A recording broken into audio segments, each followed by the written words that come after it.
Hey guys, I'm Jeff Keighley, and welcome to what I think will be the final Summer Game Fest stream. The last day of the month, we have a big one more thing for you with our friends from Riot, and I don't want to give away too much. We've teased that there is news about Runeterra, but what is it? Well, I'm going to bring in Greg Street from Riot to tell us a bit about what we have to share with the League of Legends fan base and more. Greg, how you doing? Good. Thanks for having me. Great to have you with us. We've teased folks that there is one more thing here this summer to share about League. Break it down for us. What can we expect? I know you're over a lot of interesting IP expansion at Riot. Maybe tell us a bit about kind of your role and what we're about to share with fans today. Yes, I look at a lot of new products for Riot that are not kind of the big games like League of Legends and Valorant. It's other expressions of the IP, so everything from the comics partnership that we have with Marvel to Riot Forge to the music group. And one of the things we're here to talk about today, which is the future of tabletop for Riot. Yes, a lot of people I think have been curious. You know, is that going to be a big focus for Riot moving forward? Will there be another game? As you said, you guys are busy in so many different fields. I think fans are curious what the plan is. So I guess there is a future, and there's something to reveal today about that future. Yeah, we right now have one board game, which is Mechs versus Minions. We made several years ago. I'd say pretty successful. The board game community seems to love it. And we want to do more in that vein. So we are about to release a new game, our second board game. This one is a little bit of a departure for Mechs versus Minions. If you think of MVM as this giant game with a million pieces in the huge box, we're kind of going to the opposite extreme now with Tellstones. There's a tease. There's a name. All right, Tellstones. Well, before we get into it, sounds like you got a little something to show people, right? Yeah, here is, this will put Tellstones within the context of the League universe. Awesome. All right, let's check it out. Careful, Zithria. If you're wrong, I get another point. Now, what stone is that? The scales. Ugh!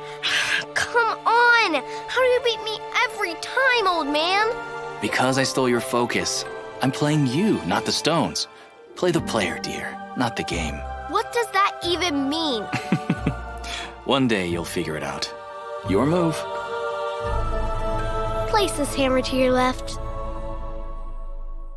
So, how do you play the player?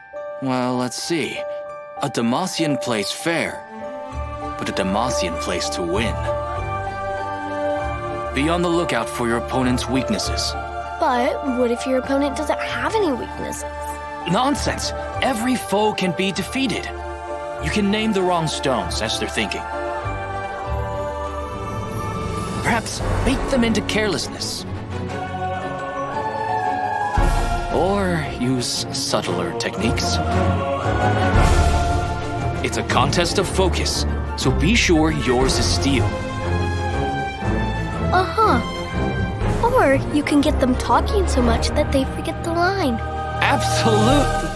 Oh. So, what's that one? The, scales? All hail to Cythria the Bold, hero of Demacia! Best 2 out of 3.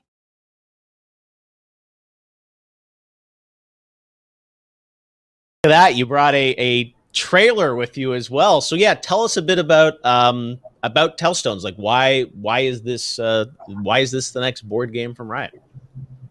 So one of the things you can hopefully tell from the video is that we view Tellstones as existing within the League universe. It's kind of their equivalent of chess or Mancala, this game that's kind of passed down and played all over the world in different versions. The one you're seeing here is the Demacia version, and there's a lot of cameos from our Demacian champions here. But it's a simpler game than Mechs vs. Minions. We wanted something that was a little faster to play, was much more portable, that you could carry around, but still has a really deep strategy and something hopefully that board game fans will still really enjoy. You could tell hopefully that there's a lot of bluffing involved. It may look like a memory game, or you're just trying to memorize position, but that's really not what the game is about. The game is about trying to bluff your opponent and trying to tell when your opponent is bluffing you. I want to ask about the creative process of building a tabletop game like this. When you guys obviously have a lot of folks inside of Riot that play these games often, but when you build something like this, like what's the process of building a game like Tellstones? I mean, it's not that different from our process for video games, which is you start with a bunch of crazy ideas. You kind of beat those up, mentally at first to see what's going to work, what potential problems you're going to run into. If something can kind of make it through that level, then you do a prototype. So we were playing Tellstones with like pieces of cardboard or poker chips for a while until we got up the confidence to try to make a prototype version. And we went through a lot of rounds of that. Like, you don't want to be able to tell what's on the opposite side of that token. So we had to make sure we had quality enough materials that you weren't immediately going to scratch the one and know, oh, well, that's the sword because it's the scratched chip. And in fact, even though I talked a little bit about how we want this to be a smaller, simpler game than Mechs vs. Minions, we still want it to feel like a really quality product because that's kind of the bar we set before. So even the material that comes with the rules on it, and the rules are very simple, but it comes in this nice box with some Demacian themed It does, yeah. stuff on the rules book. Yeah, so is it a year? Like, I'm just curious, like, the process inside of Riot of like how long it takes to build one of these. This one took a little longer than we wanted. Riot is getting pretty experienced at digital content at this point, but whenever we go to the real world and have to like get factories and make stuff, there's always a lot to learn. It's challenging to make things in the age of COVID. So yeah. Hopefully there won't be such a long pause for our future board games, because we want to do this a lot. We want to do big, complicated games with lots of miniatures. We're talking about experiments in role playing or social games like a werewolf. There's a lot of stuff we're looking at. No promises that any of that stuff will really ship, but right. We're looking everywhere. And sometimes we're going to build it internally, like we did with Tellstone. Sometimes we're going to partner with hopefully people out there with a great track record for tabletop games. Speaking of that, I know, as you said, you've got lots of things. I mean, the music group just had new KDA stuff hit, and the other team that we wanted to talk a bit about was something we launched together last year around the Game Awards, which is Riot Forge, which you guys have been somewhat quiet on Forge since last year, but I know there's a lot of work that Leanne and the team are doing there, right? Yeah, I am super passionate about Forge. We had this idea that if Riot is going to keep making these competitive multiplayer games, at least for the near future, how do we make story-based games, which are often, single player and, not even necessarily in our wheelhouse. And we came upon the idea of let's just partner with people that know what they're doing. We'll, work with them to integrate the League universe and characters, but let people who really know what they're doing make stories in different genres. And we have the first one that we're here to talk about today. That's right. We have extra special guests. I think we've been doing these interviews all summer, and you think you know the guest at the beginning, but for those of you that have stuck with us, we have two special guests. So Leanne Loom has done a great job building an amazing team for Forge. But why don't you tell us who we're about to introduce here to talk about the first of many Forge games, right? Yeah, so we have Rowan Parker, who's our creative director on Forge, and he is going to be talking with Joe Mad, who is working on our first game.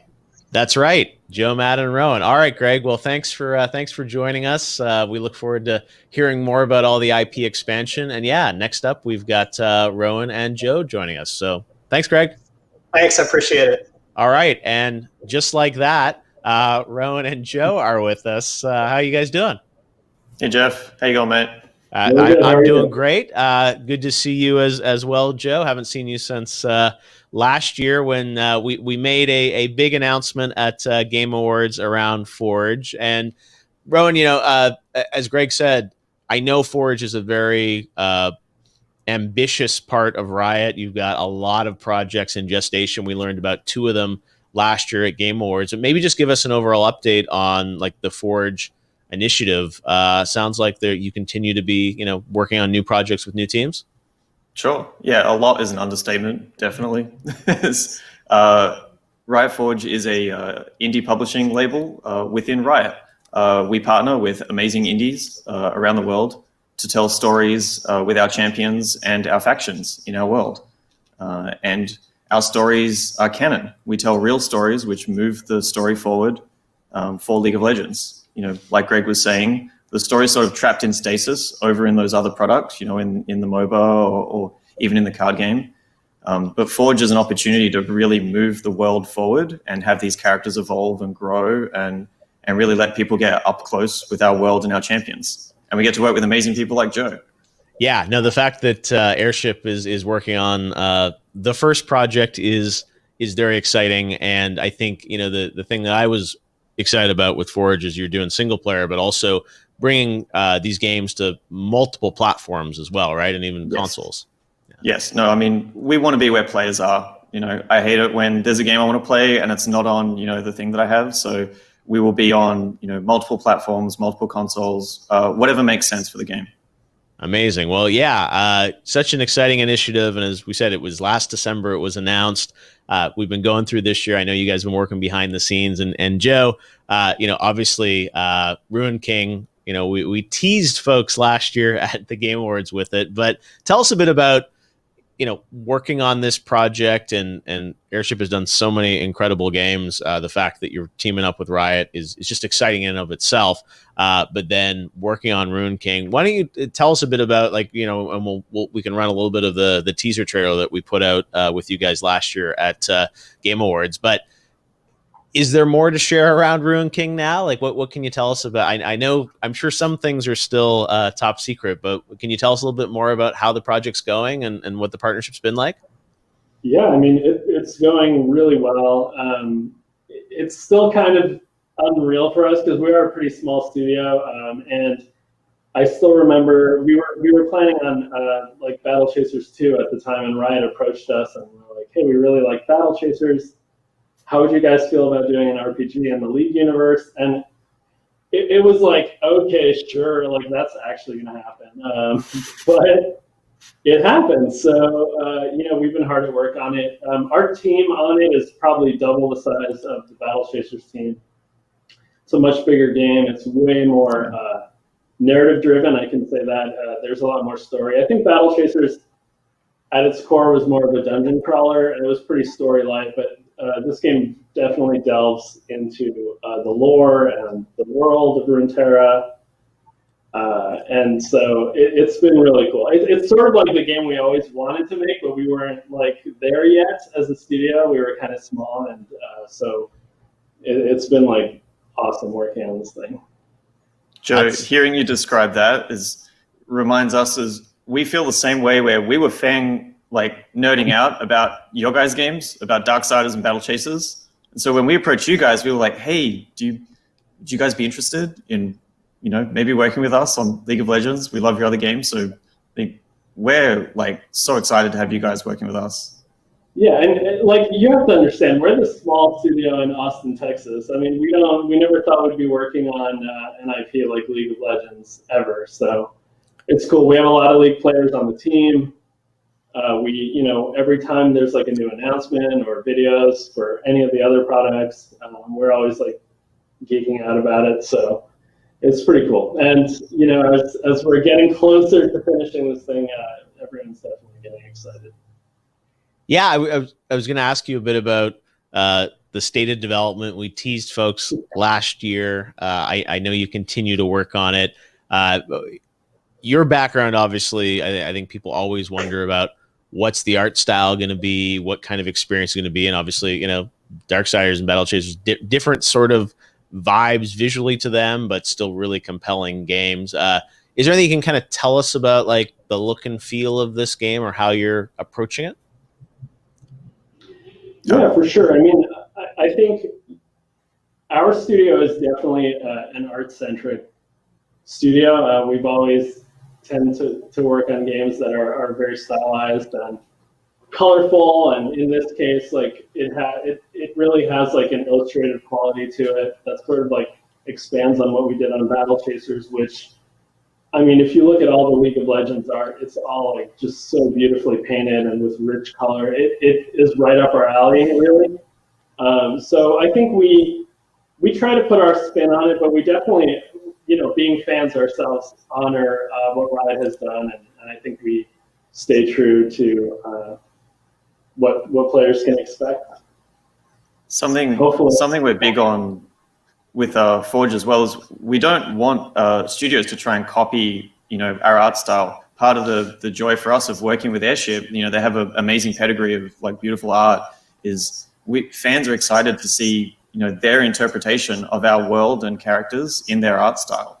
So I'm just as excited as probably everyone else to see the Joe Mad version of some of our champions. Oh yeah, as you said, I think that's part of the fun is that each team is going to put its own spin and kind of its own DNA on these games. And I understand, Joe, you might have a little something more to share with folks. Yeah, so last time at the TGA, we showed the encroaching threat on Bilgewater. If you remember, Thresh was hatching some kind of scheme, and he was narrating over it, focused on Bilgewater. But the game does also not only let you explore areas of Bilgewater that you've only read about, like Great Harbor, where there was a very well-known harrowing. There's the slaughter docks, which with all the sea monsters and stuff, all the stuff that makes Bilgewater really cool. But you do get to venture to the Shadow Isles as well, where a lot of these threats originate from. And it's pretty cool because there hasn't really been that much done with the Shadow Isles before. So we're getting to explore visually a lot of not only the island itself, but some of the ancient libraries and vaults. I mean, once upon a time, it was the Blessed Isles where all this knowledge was kept, and it was a beautiful place. And now it's like utterly destroyed, ruinated, and no one goes there. So, as a player, you will get to go there and you'll get to explore it. And we have a piece of art that's one of the early concepts that we did for it that shows some of the interior of a structure, like a library type vault. And yeah, there's going to be a lot of such locations in the game to explore. Wow. So yeah. No, looks beautiful. And as you said, as Rowan said, it's sort of you can tell it's sort of the Joe Mad Airship twist on League of Legends, which I think is really exciting to see that each team is going to be able to do something in their own unique signature, but still obviously within the larger league canon, which is exactly what I think everyone is excited about. So your development is progressing okay, even in a COVID world. It's going great. I mean, obviously we were worried about it, and we've had to adjust to it. But our team's done an amazing job, and we're still like at a size where it's pretty manageable, and we're pretty tight. We're always in constant communication, so it hasn't really slowed us down as much as we worried that it might. So we're just plugging along, and it's looking awesome, I must say. I'm biased, but I was going to say, we all can't wait to see more, but Rowan, I'm sure, has seen some stuff. So tease us, Rowan. I don't know what you're talking about, Jeff. We'll save it for next time. Okay. Well, yes, I'm sure there's more to share down the road, but as we've seen and heard, Forge is going to have a bunch of games coming out in the future. So, Rowan, I guess we'll stay tuned for more news and announcements from you guys in the coming months. I mean, potentially at some point, but right now it's all steam ahead on Ruin King. I mean, Ruin King is coming. You can't stop him. Okay, well, there's a tease. I'm sure we'll hopefully hear more on the game in the coming months as you guys get ready to share more and hopefully see gameplay and get a sense of what's in this world. But yeah, with Airship and Riot teaming up, I know everyone is really excited to see the game and learn a little bit more about the gameplay style and the experience. So we'll look forward to hearing more. I know folks can follow Forge on social media for updates on the kind of whole initiative. And what I love is that Riot really has made such a push into expanding the IP on a bunch of different platforms, being single player games, story-based games, and of course also board games and more. So good luck finishing up the game, and we hope to see more soon, Joe. Thank you. Awesome. All right. Joe Madrone, thanks for joining us. And that's going to wrap it up for this Summer Game Fest stream. And I think, unless something happens this afternoon, this will be a wrap on all things Summer Game Fest for 2020. So thanks for joining us, and we will see you guys soon. No worries, mate. Take care. Thanks, guys. Appreciate it.